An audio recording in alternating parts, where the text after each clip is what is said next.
हरे कृष्ण. गीतेच्या या प्रवासामध्ये आपल्या सर्वांचे पुन्हा एकदा स्वागत. अध्याय 6वा, श्लोक 21वा.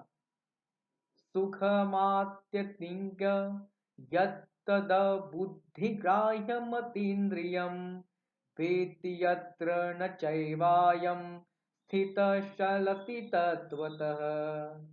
योगी त्या परम सुखाचा अनुभव घेतो जो बुद्धीने जाणवतो पण इंद्रियांपलीकडे आहे.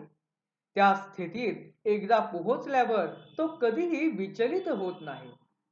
यम लब्ध्वा चापरं लाभं मन्यतेनाधिकं ततः यस्मिन् स्थितो न दुःखेन गुरुणापि विचाल्यते.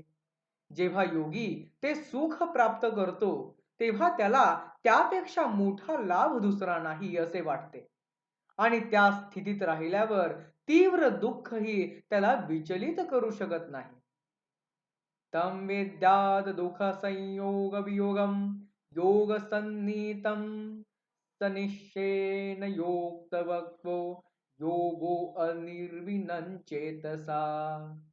हा योग म्हणजेच दुःखापासून पूर्ण विलग होणे.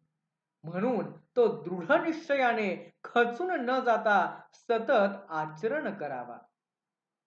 संकल्प प्रभावांका मांसयक्वा सर्वान शेषतः मनसेवेंद्रियाग्रामं विनियम्य समंततः.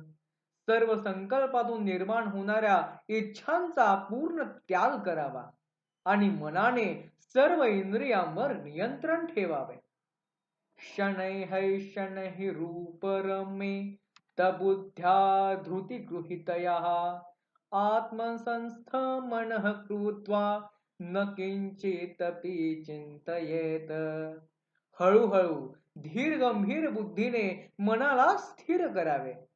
आत्म्यात मन एकाग्र करून इतर कोणत्याही गोष्टीचा विचार करू नये. या पुढील गीता आपण पुढील भागात पाहणार आहोत.